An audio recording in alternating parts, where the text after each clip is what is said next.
excited to have our next panel begin. I just wanted to, as I'm opening the session, give a special call outs to some of the members of our team here at the Price Center for Social Innovation at USC who really have put together this conference and have really led the intellectual effort. First, on the logistics side, really appreciate the work of Stacia Feewax and Caroline Bala, among others, but really wanted to call out them and really express my appreciation to their work to work on the logistics of everything. And certainly my personal thanks to Christine Beckman for leading the conference from our side, and certainly again thank everybody for participating. So we're going to go ahead and jump into the next session, which will begin with a paper by, let me just make sure I have my own notes here in front of me. Oh, we're going to have the paper. I think we're going to begin with Senator Duta's paper on, which is entitled Seeing Parochial and Acting Locally, Social Exposure, Problem Identification, and Social Entrepreneurship. So today's paper that I'm going to share, it's, it seems like a long time ago that I sent in this paper. So it's part of a broader project, which started out with, trying to understand why, some problems get picked over others. Why do you see some problems getting attention, getting effort, getting funding compared to others?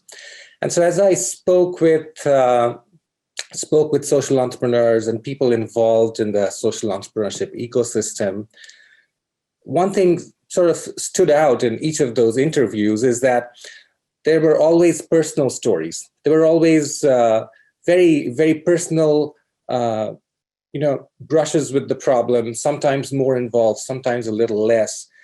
But it was rarely about people saying, hey, I looked at the data and this problem needs a solution. It was rarely that. And so I started thinking, well, what happens if you add up all these stories? What happens if you add up all these very personal, very private stories about why some problems are important to entrepreneurs? And so that's where this paper comes in to think about what happens when you add up these personal stories at the macro level. Can you build a theory? Can you provide an answer to? Can you predict what kinds of communities will try to solve certain kinds of problems? And so I'm going to share screen now. And so that's where this project comes from. It's part of a larger project. So I would love to hear your thoughts, not just about this paper, but also about ways to extend this further, about ways to go beyond thinking about one problem variation across geographies to how this can be extended further. So this is the title of the paper, Seeing Parochially and Acting Locally.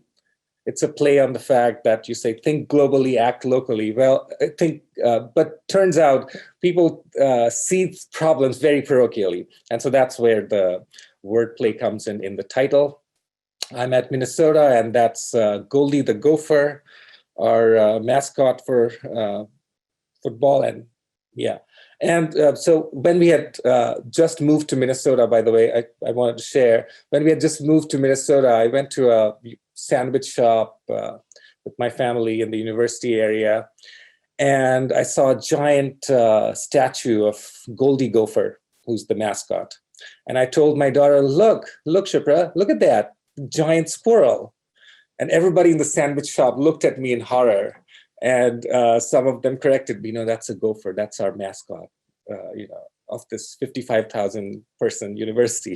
So since then I've, kind of like to put the gopher in my intro slides. So that's the paper title, Seeing Parochially, Acting Locally. And the big question that it asks is, why do some communities see certain problems as worth social entrepreneurial effort, while others with similar levels of the same problem don't? And a summary of the answer is that, well, because of different distributions of outcomes and resources, rather than their average levels in communities. Turns out social entrepreneurs aren't social accountants trying to tally which problem deserves their attention, but instead, what matters is whether they're likely to have been exposed to the problem in their day-to-day lives. And that happens through how the outcomes and resources are distributed in a community. So I started with bounding the study a bit and looked at a problem which has a lot of resonance across communities, especially in the US. But it also has this feature of being nominally a private good. So it's excludable. You can exclude others, unfortunately, in the US at least, from having that good. But it also has positive externalities for the community. Healthy neighbors, healthy coworkers make it more likely that you'll also adopt healthy lifestyles, that you won't catch a cold, that you'll be as productive as you could be and enjoy a good quality of life, and so on.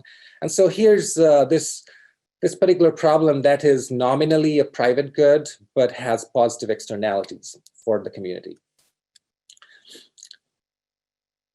But with a problem like that, it's often clustered. These poor health outcomes are often clustered in neighborhoods. And there's a century of research since Goldberger et al.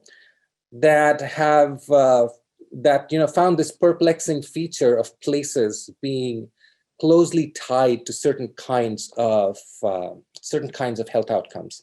And there's a range of reasons, demographic, economic, social ties, social control, self-perpetuating cycles of multiple of these features. And so what it means when you step away from the ground is that these externalities of community health, externalities of how healthy communities are a net positive for everybody, that's not always apparent. As long as the poor health becomes concentrated in pockets rather than being seen as a problem by those who have the resources to solve it. And so the more specific question that this boils down to is, why do communities vary in contributing civic effort, such as in the founding of local health advocacy and support organizations? And the answer is, well, they vary because they see very parochially. Here's a counterexample. So this is Amador Stars. It's located in Amador County, which is the former site of the California Gold Rush. It was called the Heart of the Mother Lode. They have all the mining deposits and all the lifestyle choices that entailed kind of had long-term impacts on, for example, high mortality to cancer across the county. So at the very core of this organization that was founded was the story of community members coming from different neighborhoods, but sharing the understanding that we have a problem, that cancer needs to be tackled, and there's a lack of support from both local government as well as larger nonprofits, since it's a sparsely populated county in inland California. So that's an example of how you had many people who saw their friends and family getting cancer, and they came together to solve this problem.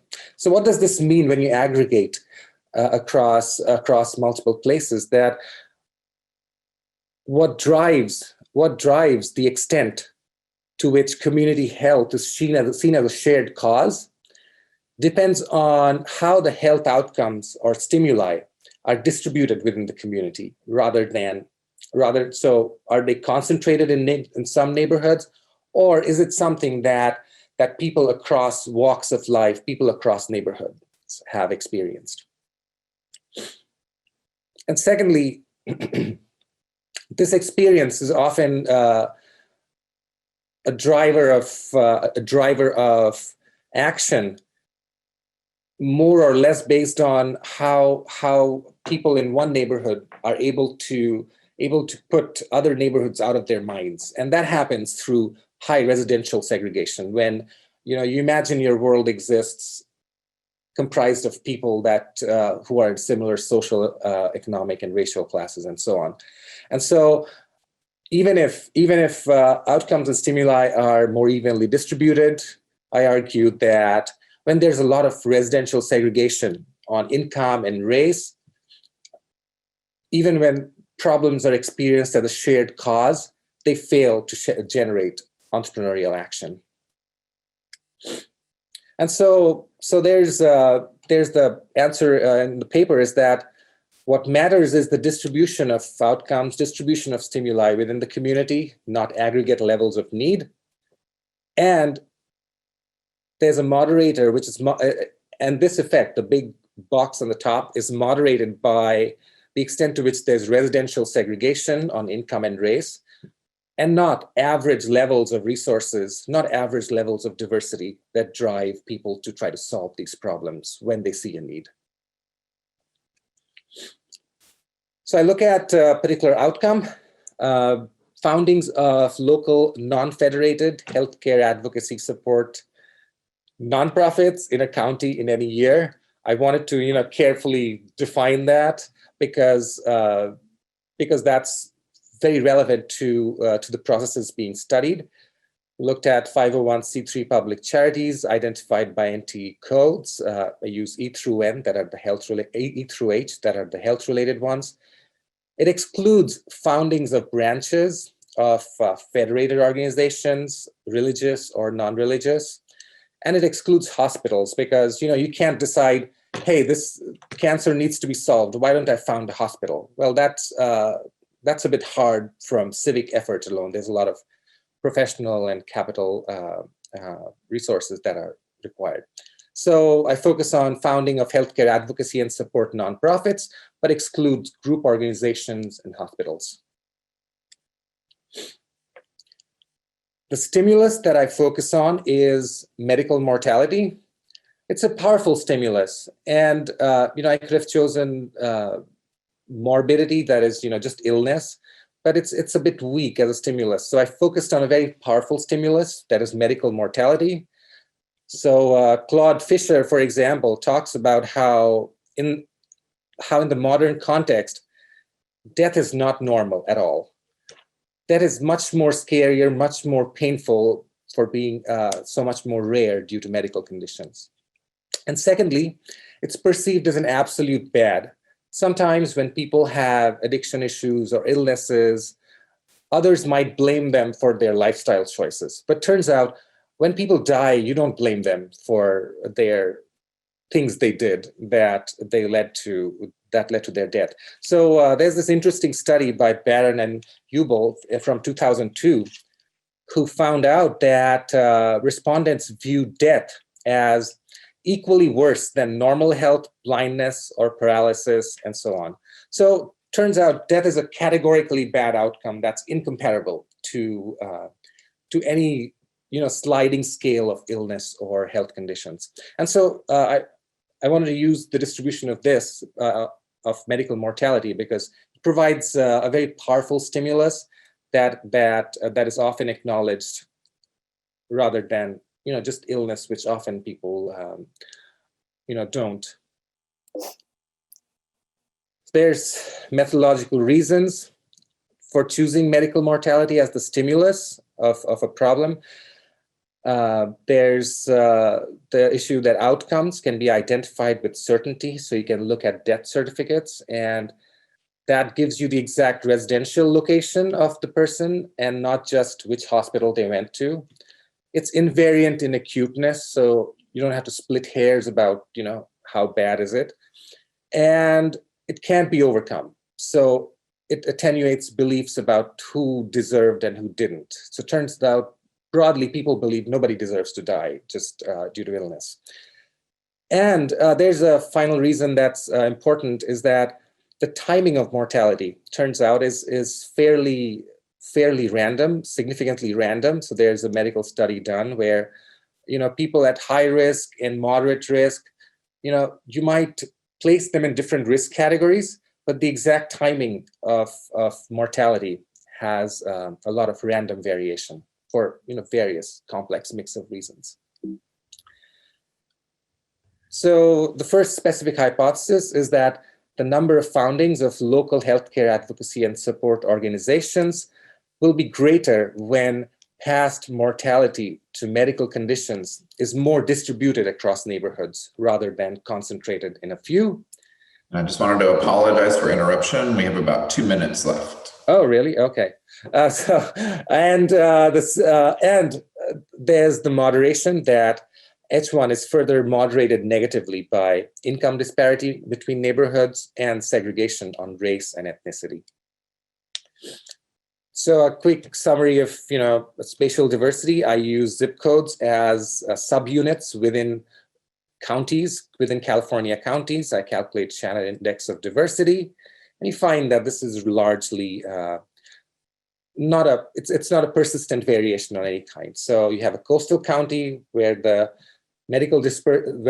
dispersion of mortality looks like this, and you have an inland county where the dispersion looks like this. So it's not a singular trend that we are working with. I use negative binomial models to look at foundings. I control for various demographics, insuredness, healthcare sector capacity, political diversity, medical cause diversity across medical cases. And I find that there is a positive impact of the spatial dispersion of medical cause mortality on the extent to which you see foundings in certain communities. So communities where it's more concentrated in neighborhoods, that doesn't seem to drive as much social entrepreneurial effort. I also moderated by index of segregation by race or ethnicity. So that's I use the isolation index proposed by Massey and Denton. And I used indexes of economic segregation based on the standard deviation of zip code incomes. And you find that, firstly, it turns out that residential segregation by race only matters to the extent that it's excess, that it's beyond what's typical for a certain level of diversity.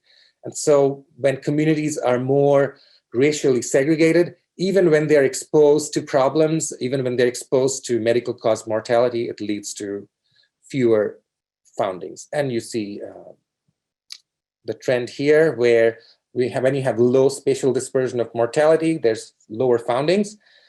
But what's important is that even under high spatial dispersion of mortality, foundings go down if there's a lot of excess residential segregation by race. And you find a similar effect for income dispersion.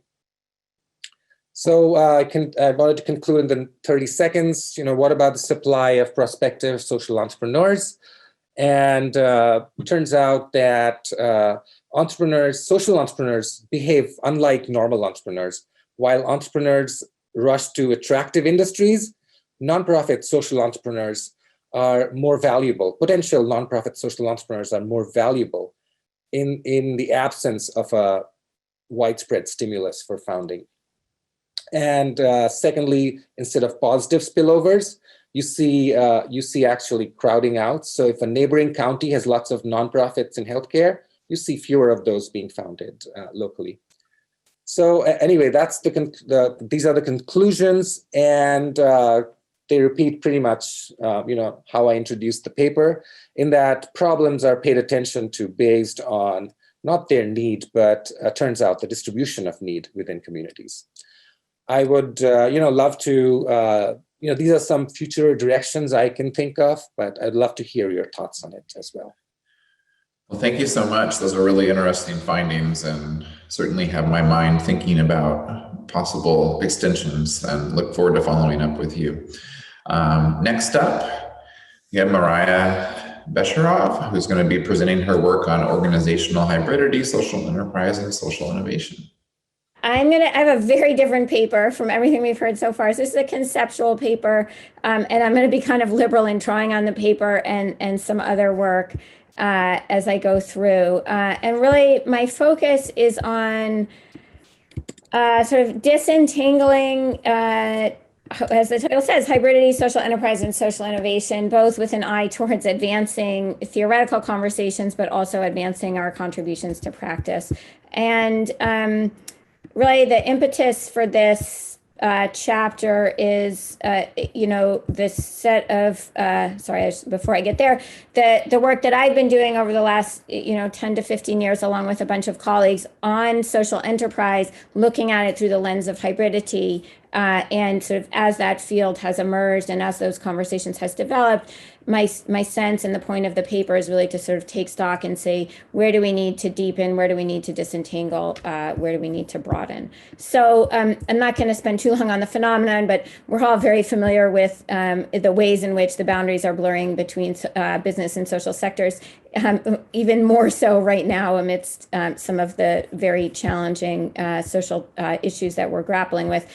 Businesses taking on social issues benefit corporations, both certified and legal form, and of course many nonprofits moving towards the other side as they address or use business means to address social problems. And we certainly see that social enterprise term being the one that's increasingly used to capture this middle space between the extremes. And in the academic conversations, often the social enterprise is characterized as hybrid, and we'll hear this again in the next presentation, I think, where the idea is that what's hybrid about the social enterprise is that it's mixing elements of conventionally distinct organizational forms, it's mixing logics, or it's mixing identities and so on that conventionally wouldn't go together. And certainly I have been among many others who have been engaged in using hybridity as a lens for understanding social enterprise. And just to take a few examples, I think certainly it has been quite useful in many ways in providing insights into issues of designing organizations that are pursuing these hybrid objectives or multiple objectives and leading these organizations, both identifying distinct types of challenges in social enterprises, as well as strategies, processes, and practices for dealing with some of those challenges. And I've just cherry-picked a few examples of my own work, but there are many others who have been engaged in this conversation. And what I really want to focus on is where should we go from here? And so that's really been the focus of the chapter and some of the other work that I've been doing empirically over the past few years, more recently. And what I want to really spend the time on is 3 directions for the future that I hope will be useful for both advancing work on social enterprise, but also distinguishing social enterprise from hybridity and advancing, somewhat in tandem, but somewhat separately, work on hybridity, and also thinking more broadly about why are we interested in social enterprise in the first place? How does it connect to social innovation? And more importantly, how does it connect to actual social impact?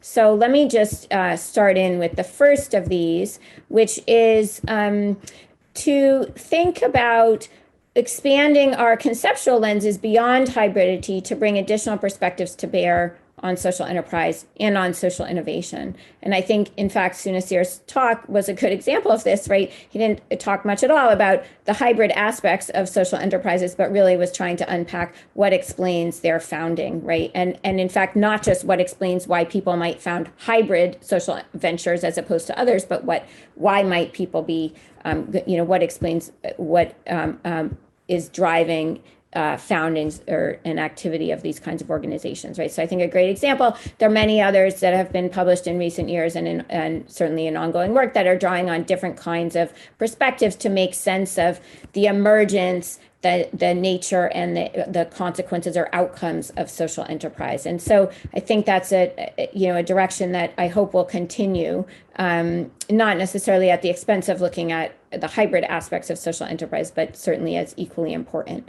And just to give another concrete example of this, in some ongoing work that I am engaged in, which actually started because some some folks who studied performance measurement had been looking at that in the social enterprise context, and came to me thinking this is a story of hybridity and multiple logics. And as I got into the data, I thought, no, I don't think so, but it's really an interesting story, but it's more about understanding how organizations like social enterprises measure complex and ambiguous processes and outcomes, like moving high-risk youth from homelessness to economic stability and having a place to live and a way to go on with their lives, or addressing climate change, right? Very outcomes that are difficult to measure, that have multiple things feeding into them, where it's hard to pin down what's the role of a given organization. That's a very different set of questions, very important set of questions, not necessarily well served by focusing on competing demands and hybridity. And so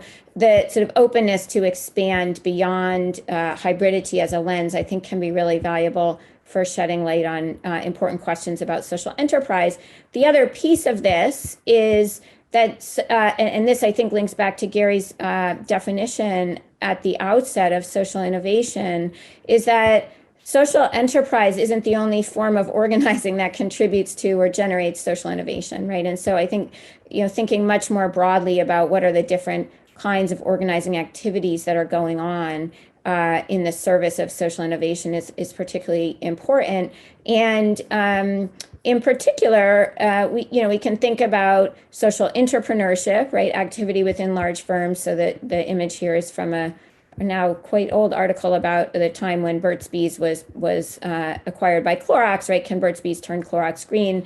How can individuals or subsidiaries within larger organizations create social change from within? And of course, the other piece is social extrapreneurship, so activity across organizational boundaries. The images here are from where I used to live in upstate New York. Actually, I wasn't in Buffalo, but near there, where there was a lot of activity across sectors, local government, businesses, and nonprofit advocacy organizations to really transform and revitalize the city. So a really wonderful example on the ground of social extrapreneurship. And so the idea here is to really broaden the forms of organizing that we look at when we think about the different kinds of social innovation. So that is the first direction I wanted to highlight. The second is one that it goes more on the conceptual side and sort of deepening within hybridity, right? Not just looking to social enterprise as the definitional context, right, or the ideal typical hybrid, but thinking about the heterogeneity in how hybridity manifests, which will require looking across different empirical contexts, as well as likely drawing on a variety of perspectives, not just what has been dominant in work on hybridity, institutional theory, and so.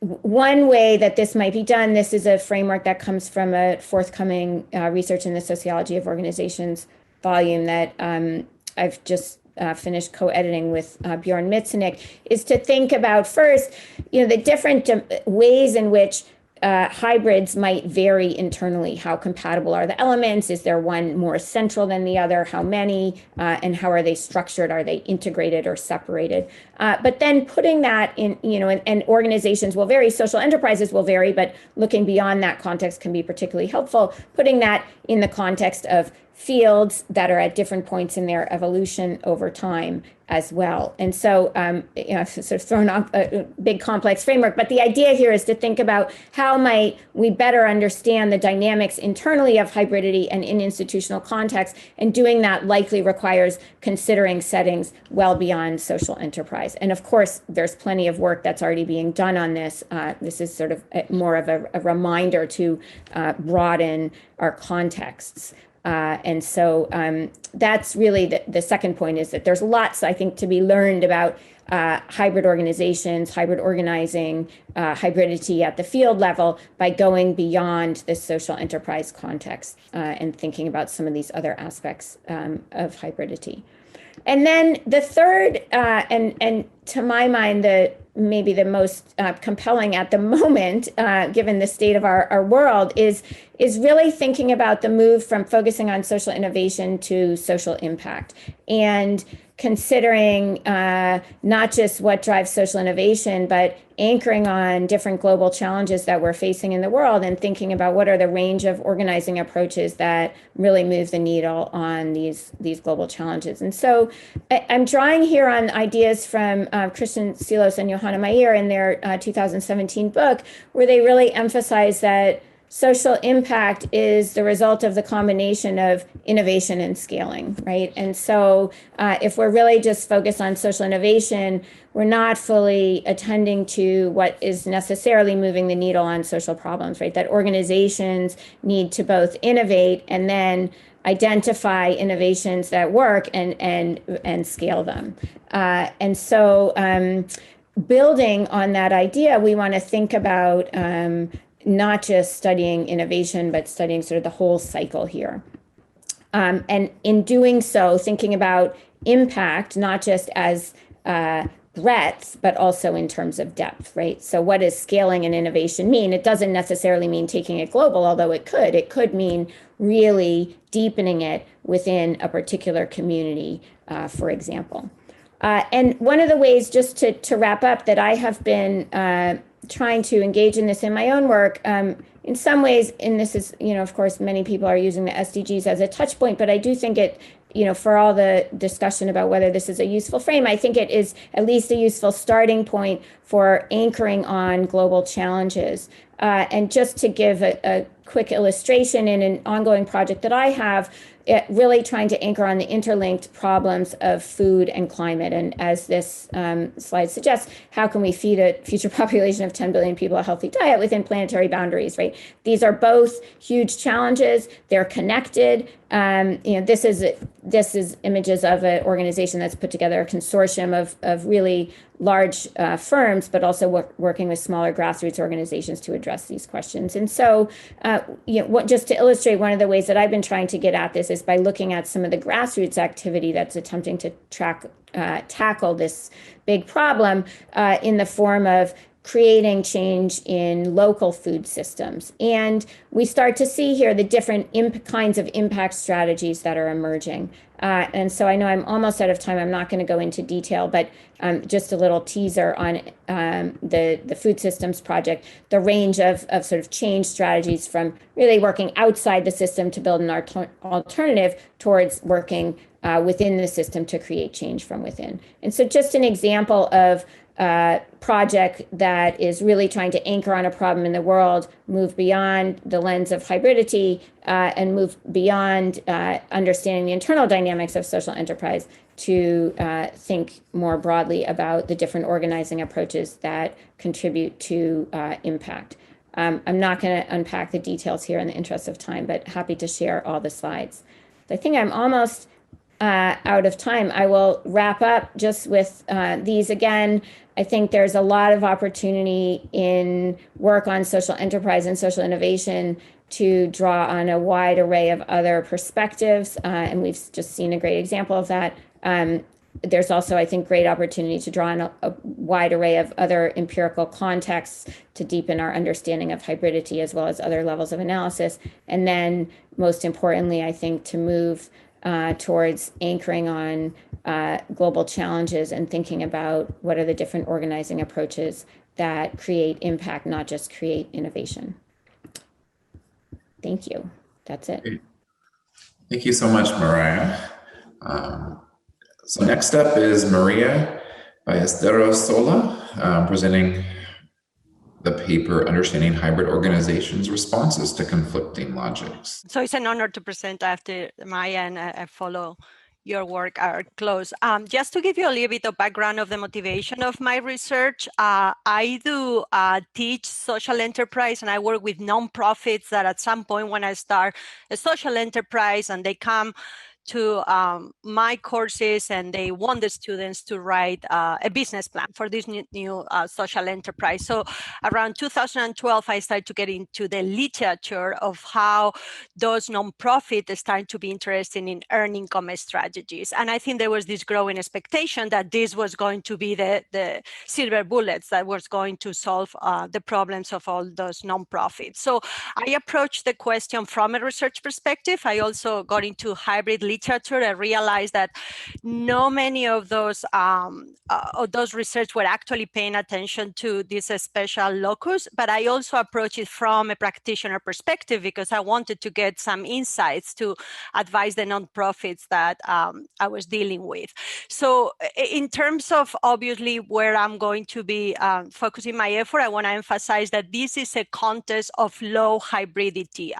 And I'm sure, again, we are all familiar with the social enterprise hybrid spectrum. So for my research, I decided to try to understand the phenomena of nonprofit that at some point decided to start earned income strategies. And these are existing nonprofit. This is not a social entrepreneur that is trying to figure out, do I take the for-profit route or the nonprofit route? These are well-established nonprofit that at some point are going to decide to start a market-based solution. So basically my broader goal was to really try to understand if there was a conflict in logic and that play a role. So I have a first question, a guiding question that relate to the how, what is that process looks like. The second question relate about the role of those logics. I was also curious about understanding the role of micro actors. There is a theoretical model that I wanted to understand in an empirical setting. And of course, how those responses to those conflicting logic impact performance of the social enterprise. Theoretical framework, of course, I pick institutional logic perspective, and I think most of our audience is familiar with that, but we're going to see those two social logics, the one that pushes for those, the creation of social impact, the business or commercial logic that is going to aim to that profit maximization. And again, the context is that we have a dominant logic. That's what we're talking about, low hybridity. There is the centrality of the social logic is obviously what makes this a low hybridity content. I want to be sure I just bring a snapshot. This is a partial snapshot of Pache and Santos' model, where actually they have this intuition about what the role of microactors is going to be when we have a dominant logic. So that's why you're only seeing a partial view of the overall model. We have a dominant logic, and we have the business logic that is obviously not dominant. So they say if the micro actors that are leading the effort have a strong identification with that social logic, what we are going to see as they enter in this social enterprising effort, they are going to become protectors. Okay, and you really need a figure of a hybridizer at the end to be sure that that social enterprise successfully advance.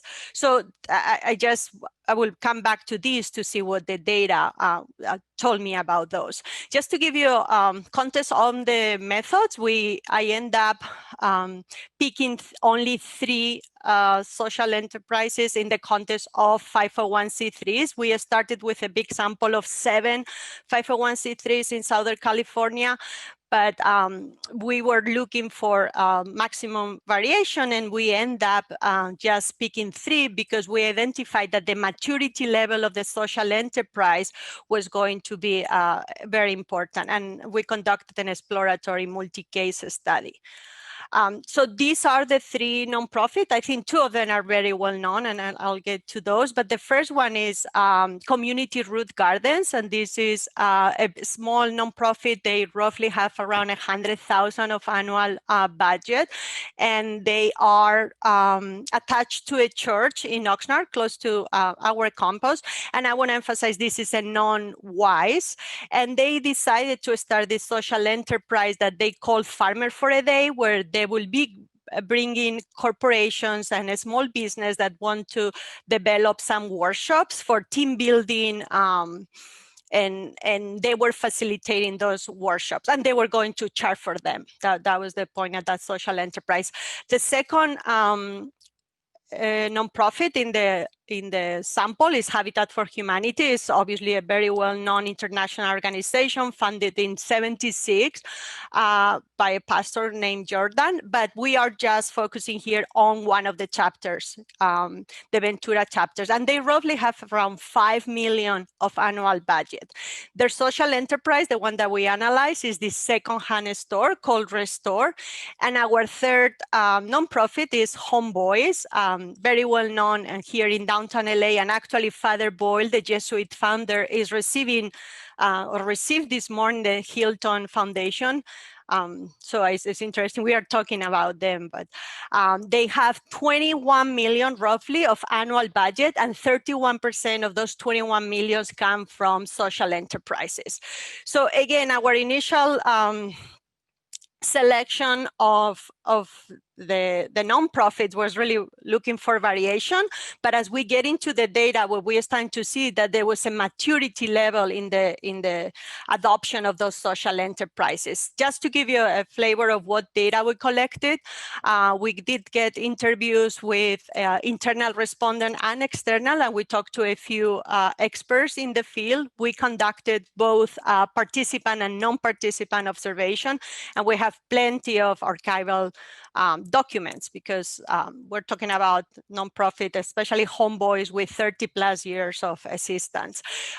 We did a lot of data immersion, and we built these thick cases, and then we're starting to do an effort in pattern matching. We wanted to see two things that we confirm. Is there a real existence of both logic? Because that was a premise, but we wanted to confirm that. So we went case by case, and then we did the cross-case analysis. And the second thing we also did in that stage 2 was trying to figure out how those conflicts were in conflict.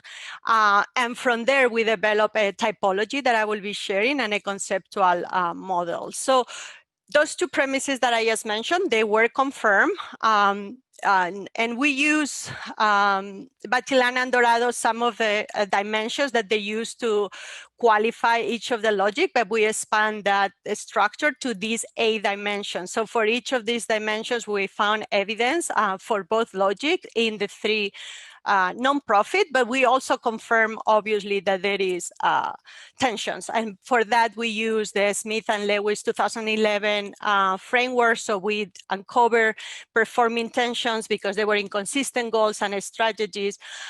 We also unveil organization and tensions that relate to at organizational level, but also at the social enterprise level. And we are talking about conflict in decision maker, the need or the lack of processes and document that the nonprofit was keeping, and we also identified belonging tensions. And there was a struggle for some of the leaders that I will be mentioning now about how to do things. And one mentioned, my wife told me, don't do it the GE way, because he comes from a large corporate background career. So when he took over the Habitat for Humanity, he really wanted things done the way it has been done in corporate. And of course, there were a lot of learning tensions when it comes to growth and scalability.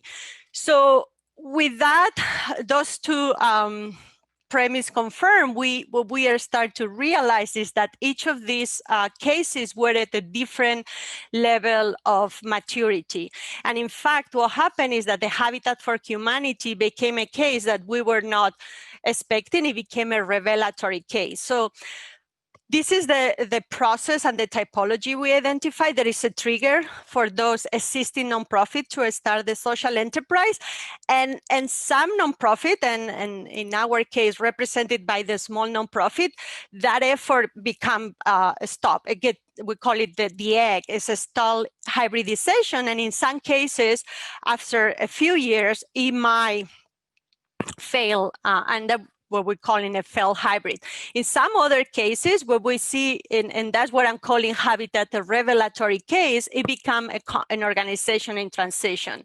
And then finally, some of them are able to move forward, and they become what we call a mature hybrid. And I'm presenting in a way that is very linear, and it's almost like it looks like the same timeline, but I'm talking in Habitat for Humanity of a process that it took 12, 15 years where they are. And for homeboys, we are talking about 30 years to get to the level of maturity they have now. And remember, only 31% of their annual income come from social enterprises. So let me, just so I'm able to summarize, because I'm getting the warning.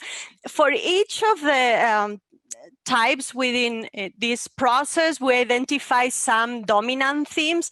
And the one I want to spend a little bit more time is actually the one that referred to the transition, this revelatory case that we found with Habitat, because in 2013, they hired an executive director that came from the corporate world.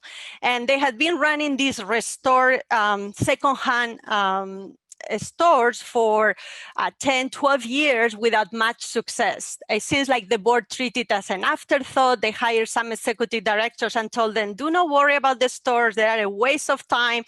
So when this corporate executive joined in 2013, he started this process of transformation. And he, at organizational level, he built internal capacity, but he also started rebuilding the trust that was lost with donors and the local community. But what I found very, fascinating is the work he did at the store level, at the social enterprise level. He engaged in a double hybridization, what I call symbolic hybridization. And he started to change the narrative and repositioning how these stores fit into the mission. Because the social enterprise, if you look at what it is a second-hand store, and they're just selling building materials. So there is no connection to the mission, but in the narrative that he started telling to the community and in press releases, he starts saying the store that build houses. So that's what I'm calling symbolic hybridization. But he also actually engaged in a lot of material, like tangible hybridization. And he brought in to run the stores a person that came from Target. This was a store manager from Target that brought all that corporate knowledge. And just to give you a very visual, and I think it's very appealing, this is, because when I did the data collection, one of the stores, the Oxnard store, has already gone through that hybridization. And if you look at the atmospherics, right? The color, the position of the logo, the display versus the traditional thrift store mindset. And that's what it was, a way to capture how they were in the middle of that process. In Homeboys, it's very close to my heart. Again, it took them 30 years, right, to be where they are. So when I'm talking about a successful case, it was with a lot of sweat from Father Boyle. But in 2013, they also hired an executive director that came from a extensive corporate background. So Tom Bosso started also to implement a lot of changes. And one of the things that was very interesting is to discuss the mindset for exploration, and we were talking about social innovation. And they realized that the key thing when they were incorporated new social enterprises is to relate it to the creation of social impact and not so much into the money that were coming through that social enterprise. And this famous sentence that Father Boyle said a few years ago, we don't hire homies to make bread, we make bread to hire homies. But his mindset at the beginning was as such. He wanted to sell to raise capital, and then he realized that the delivery of the mission was through the creation of jobs. So I mentioned this framework. So this was one of the interesting findings. We have 3 different nonprofits, and we sense that the first leader of Community Root Garden had a very dominant social logic, and he actually became a protector and didn't allow the social enterprise to move forward. He said that he thought that getting money was impure. Like he did not want to charge for the services to those companies coming to the garden. So we expected to find him here, and he was actually there. However, in the other 2 enterprises, what we saw is, again, Father Boyle is obviously clearly identified with a social logic. And what we saw in the process, this 30-year process, he moved to an advocate role.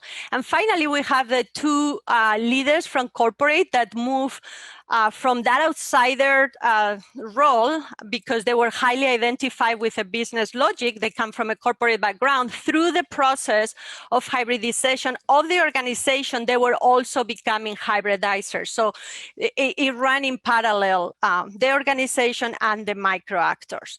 And since my time is up, I'm going to stop there. I did end up resolving the questions in different ways. And my last, obviously, thought is for Father Boyle, that as we speak is receiving this fantastic Hamilton, Conrad Hilton Humanitarian Prize. So sorry, I didn't have the time to cover all, but I got a big warning on the side. So thank you.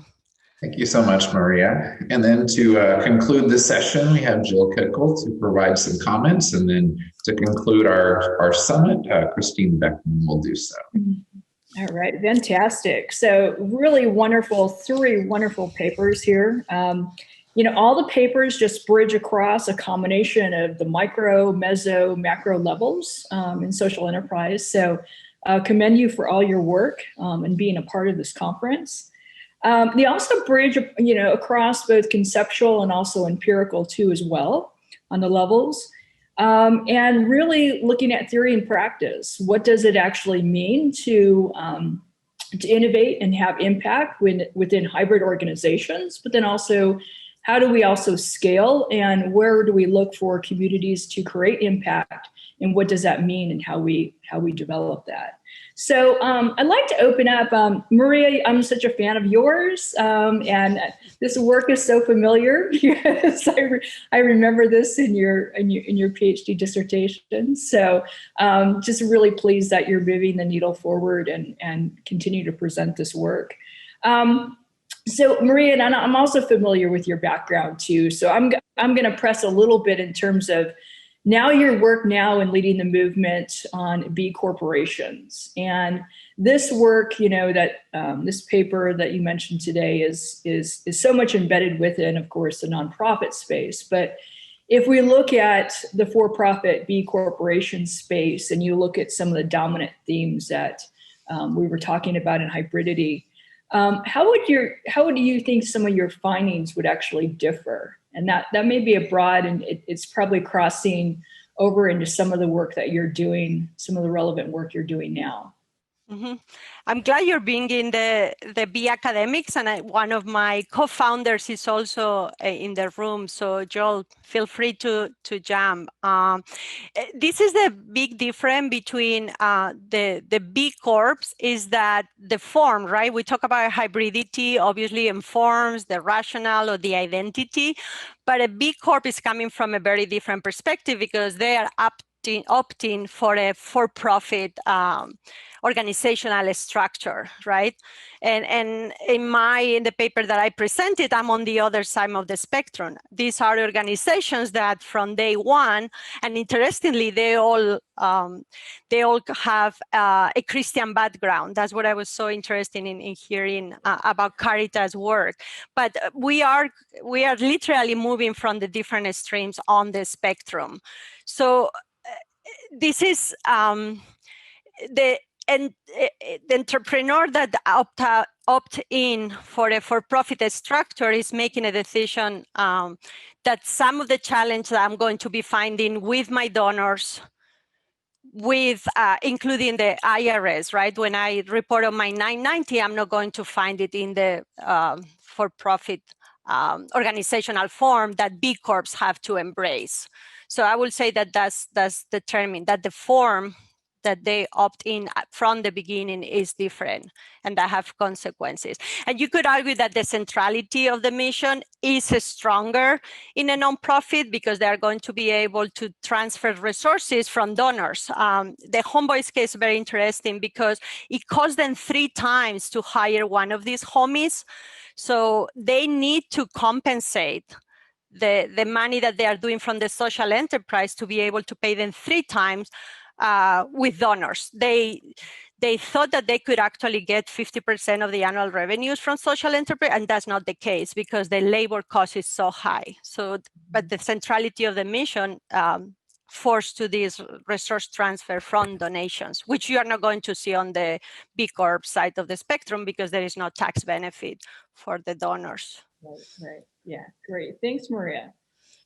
Yeah, I'd like to also move on to Myra. Myra, I love that you're just, you're moving forward. You've been trailblazing in this field for some time, and love to have you back at our conference too in a couple weeks. So really, where are we going from here? So moving from innovation impact and looking at the breadth and depth of impact. And how do we do that in terms of, and you're looking at some of the work that you're doing now on the SDGs, and where do we find that balance between relevance and rigor when we're moving forward in that space? Yes. Okay. Great question. It's one that keeps me up at night all the time.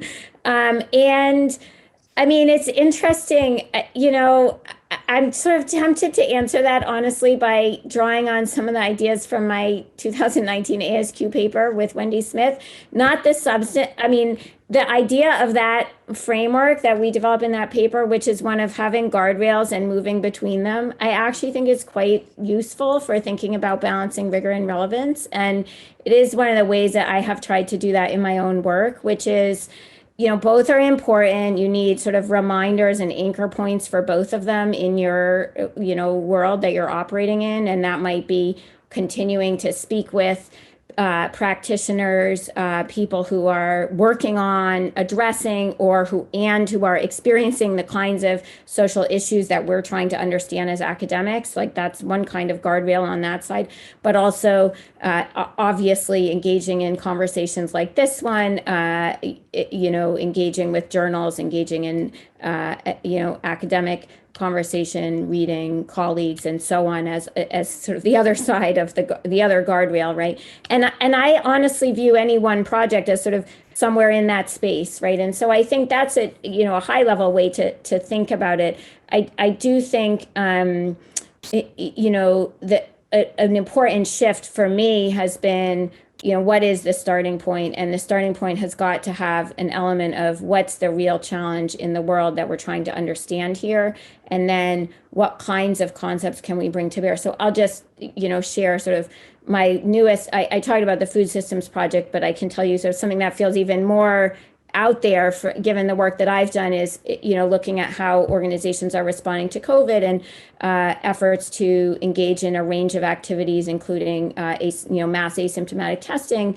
And clearly this is a major social challenge that we're all grappling with, that businesses are grappling with, our own institutions of, higher ed are grappling with. And so the relevance is very clear, right? Understanding how that works, very clear. What are the conceptual frameworks that will be brought to bear?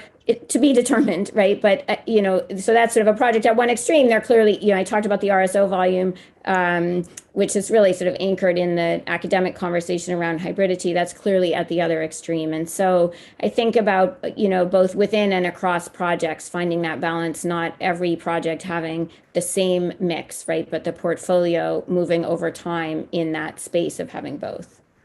Great. And what book is this recent piece going to be in? This piece is coming out. I'm trying to figure out when this volume is coming out. It's a handbook of social, it's a Springer handbook. I'm going to get the title wrong here. Let me pull it up so I get it right. The Handbook of Social Innovation and Social Enterprises. It's Antonino Vaccaro is the lead editor, I think. And I think it's coming out later this year. Great. Thank you. And then just a question for Sunasir in terms of, it's really interesting, the findings you have in terms of, having problems that are widely dispersed and the call to action with social entrepreneurs, whether or not they move, and also it being moderated also by racial segregation, income, inequality. And so the findings, I guess I'll turn it over to maybe a question about what does this mean in terms of how we talk about scale and how we teach about scale to our students, and whether or not a lot of times many of our students will say, Well, if I have a problem that, I scale deep, I found that it has traction within a community. Obviously, to scale, it'll obviously work in another community, affected community. So how does some of your findings and results have implications to how we teach and talk about scale to our students? And so the question you mentioned about scale, it's a two-sided problem about scale. One is there enough scale for uptake of the venture that you've started? And the second is the issue of, can you get the resources to get to the scale where you can serve all these other communities? And so the problem of scale is a bit different on either end. On the one end, having problems that are more widely dispersed makes an entrepreneur confident that this is not just a neighborhood soup kitchen. It's something that's going to, say, speak to beyond your neighborhood across a larger community. On the other hand, finding scale through dispersed areas of service makes providing that service a bit costlier, makes financing a bit of a challenge. So I would think that if you were to transpose this paper into the problem of scaling, there would be these two forces pulling in different directions. On the one hand, you can see it's a widespread problem. On the other hand, raising financing becomes a bit more challenging when you have to find your service populations across a wider space. Okay, great. I think we have time we have maybe one or two more questions. Feel free to just raise your hand or pop it into the chat. I think we have some responses already going on the chat, but feel free to unmute yourselves, raise your hand. You have a question for the three? There's one in the chat that we haven't addressed because there's so many things going through it. Sometimes we miss them, and I thought would be useful. I thought was a great question as well. Saying June asked about hybridity and sort of this incongruence between call and action, and when you say you're a social entrepreneur but your actions don't match, or vice versa, and sort of how do we think? How do you all think about that in terms of hybridity, in terms of the difference between the eyes of the beholders and what they think they're doing versus those that are actually trying to do it themselves? I'm happy to take a start off on this one, because I got this question all the time when I was doing my dissertation research, which was on Whole Foods Market, well before the Amazon acquisition. But many people would say, what do you mean they have multiple missions? They're just saying that it's just window dressing. And what I found was that, it depends what you're trying to understand. What I was trying to understand was internally, how much did people believe in and attach to the different stated objectives of the organization? And from that perspective, they did have people who attached very much to their social mission as much as their business objectives. And so it was hybrid in the understood identity internally by employees, not to say that it was sort of seen as fully hybrid by external constituents, right? So had that been my question, that sort of the outsider perspective or the image, right, it might not have been the best way to characterize it. But I think it kind of depends on which aspect you're trying to study. But in that case, from an identity perspective, I would have characterized it as a hybrid, although in the complexities of the publication process, that's not how I ended up using the term I ended up using. But clearly it was a multi-mission organization as seen by its employees from an identity perspective. So, I would say it kind of depends on what piece you're trying to understand, and then in what way is it hybrid. So any further questions? We had a question, Gary, you had a question here to everyone, but it looks like Myra also in the mind of whether we can really claim to have social innovation to solve complex problems or generate impact without diffusion of the innovation. Love to hear others' thoughts on the question. Yeah, so if I can chime into that question, that's an interesting problem, because often innovations, as they diffuse, as I'm finding in a different project, they need to undergo translation they need to undergo translation to fit certain contexts, to fit certain understandings of what is valuable and what is worth solving, and so and how to solve those problems. So I feel like it's diffusion is really important, but I think we need to understand that more as translation of innovations to new contexts. So and Joel's chimed in that you need a definition that is non-tautological and falsifiable to do any studies on it. So maybe Joel can chime in on his thoughts on that. Well, I just think, it's the entrepreneurship literature and the innovation literature writ large have dealt with this. I mean, so the challenge is, how do you define the thing you want to study in such a way that you can actually understand the failure cases as well? And if you arrive at a definition in which only the success cases are in bounds, then you really don't learn anything about what makes it unsuccessful. So that would be my caution, so you don't repeat those issues, which I think have plagued those literatures. And if you look at the work by Van de Ven et al., for example, any successful innovation effort is going to be fraught with all kinds of failures and false starts and dead ends. And so being able to account for those theoretically is important equipment as well, in my view. Terrific. Thank you, Joel. And and thank you, Jill, for leading that discussion. That was terrific. So I want to sort of wrap us up in our last 2 minutes. For those of you I haven't met, Gary Painter started us off. Gary and I are colleagues. I'm Christine Beckman, the Price Family Chair in Social Innovation, and we organized today's summit along with another colleague, Ann Owens. And I guess I wanted to close by saying what I really appreciated about this session is how it connected with how Gary and I and Giovanna Rosen have been thinking about social innovation as a process and really thinking about this over time and space. And I think all of the papers today really helped us think about not just a firm, right, and what a firm is doing, but sort of how it changes over time, how it's connected to space. And so we're thinking beyond traditional conceptions of social entrepreneurship, right? I think all of the panelists there really talked a lot about that, really broadening our understanding about what kinds of organizing does it mean to be engaged in social innovation. But there's also this diffusion and scaling question. I think we often think about social entrepreneurship and scaling as an organizational phenomenon. And I think trying to think about it beyond that, and diffusion as something that is bigger than what a single organization can do, I think can help us sort of start to think about some of these questions. And I think that's where the social movement literature really helps us, right? Because we think about really large scale change. And all of the papers today really helped us think about, the span of time required for social change, how the impact of organizations, the changing of ideology, identities, sort of the time element there, I think was so important. So if we put all of the work we saw today together, I think we have a much fuller understanding of what social innovation is. That's broader than just a focus on social entrepreneurship, with an attention to some of the mechanisms or tools by which social change can happen. And I think we'll leave for another day Gary's question in the chat about when do we need social innovation to actually motivate social change, and when can our traditional organizational processes accomplish that.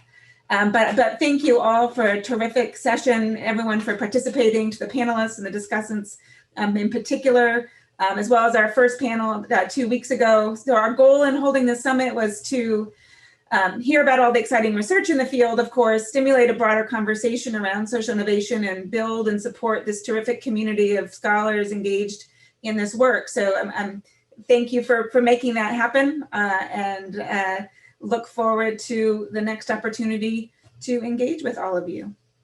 So thank you.